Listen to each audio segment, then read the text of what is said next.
வணக்கங்க. இன்னைக்கு நம்ம முட்டை சேமியா இல்லைன்னா சேமியா பிரியாணி எப்படி பண்ணுறதுன்னு பார்க்கலாம். இதே ரெசிபியை இங்கிலீஷில் பார்க்கணுன்னா மேலே இருக்க லிங்கை கிளிக் பண்ணுங்கள். இதை செய்கிறதுக்கு இன்ஸ்டன்ட் பாட்டில் ஒரு 30 நிமிஷத்துக்கு டைமர் வச்சு சாட்டே மோட் ஆன் பண்ணிக்கோங்க. சூடானதுக்கப்புறமா ஒரு டீஸ்பூன் எண்ணெய் விட்டு சேமியாவை வறுத்து எடுத்துக்க போகிறேன். உங்களுக்கு ஆல்ரெடி வறுத்த சேமியானா லைட்டாக சூடானா போதும். இல்லை வறுக்காத சேமியா அப்படின்னா நல்லா இந்த கலருக்கு வர வரைக்கும் வறுத்துக்கோங்க.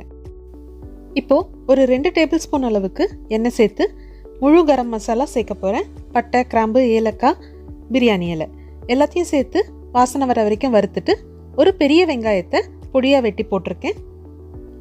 இது ஒரு 2 நிமிஷம் வதங்கினதுக்கப்புறமா இது கூடவே ஒரு 3 பச்சை மிளகா கீரி போட்டிருக்கேன். வெங்காயம் கொஞ்சம் கலர் மாறினதுக்கப்புறமா இது கூட இஞ்சி பூண்டு சேர்க்க போகிறேன். இஞ்சி பூண்டோட பச்சை வாசனை போகிற வரைக்கும் வதக்கிக்கோங்க. வதக்கினதுக்கப்புறமா இது கூட 2 மீடியம் சைஸ் தக்காளி வெட்டி வச்சுருக்கேன். அதை சேர்த்து நல்லா வதக்கிக்க போகிறேன். அடுத்ததாக இது கூட ஒரு கையளவுக்கு புதினா இலைகள் சேர்க்க போகிறேன். இது ஒரு 2 நிமிஷம் வதக்கினதுக்கப்புறமா 1 டேபிள் ஸ்பூன் மல்லித்தூள், 1 டேபிள் ஸ்பூன் மிளகாய்த்தூள், 1 டீஸ்பூன் மஞ்சத்தூள், 1 டீஸ்பூன் கரம் மசாலா எல்லாத்தையும் கூட சேர்த்து வதக்கிக்கோங்க. அடுத்ததாக தேவையான அளவுக்கு காய்கறிகள் சேர்த்துக்கோங்க. இது வேண்டான்னு நினச்சிங்கன்னாலும் விட்டுறலாம்.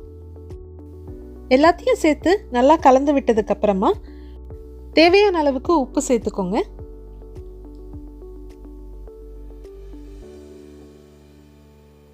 அடுத்ததாக 1 கப்பு சேமியாவுக்கு 1.5 கப் அளவுக்கு தண்ணி சேர்க்க போகிறேன். நான் இன்றைக்கி 2 கப்பு சேமியா சேர்த்துருக்கேன். அதுக்கு 3 கப்பு தண்ணி சேர்த்துருக்கேன். நல்லா கலந்து விட்டதுக்கப்புறமா நம்ம வறுத்து வச்சுருக்க சேமியாவை இது கூட சேர்த்துருங்க.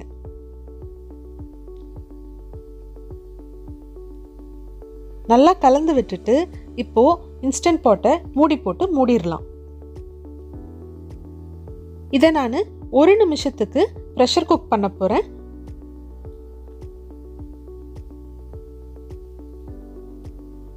ஒரு நிமிஷம் டைம் முடிஞ்சதுக்கப்புறமா நம்ம இந்த ப்ரெஷரை ரிலீஸ் பண்ணிடலாம். இந்த ப்ரெஷர் பின் உள்ளே போனதுக்கப்புறமா மூடியை திறந்து விட்டுட்டு அடுத்ததாக நான் இன்னைக்கு 5 முட்டை சேர்க்க போகிறேன். சேமியாவை கலந்து விட்டுறாதீங்க. கலக்கிறதுக்கு முன்னாடி 5 முட்டையை மேலோட உடைச்சி ஊற்றிடுங்க.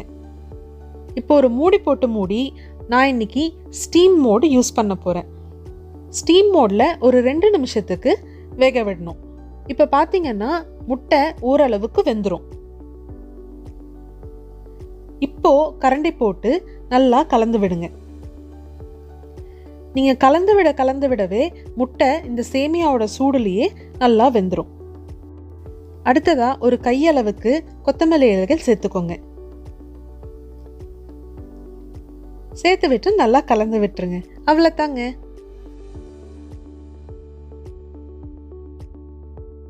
அடுத்ததாக இது கூட சர்வ் பண்ணுறதுக்கு நான் இன்னைக்கு ஒரு சிம்பிளான ரைத்தா பண்ண போகிறேன்.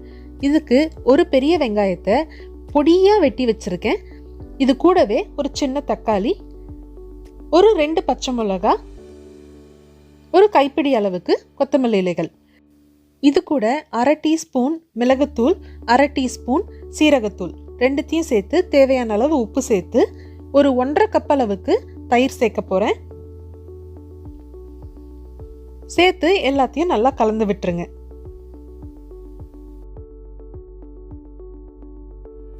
அவ்வளவு தாங்க, உங்களோட முட்டை சேமியா தயார். இதை ரைத்தா கூட சர்வ் பண்ணுங்க.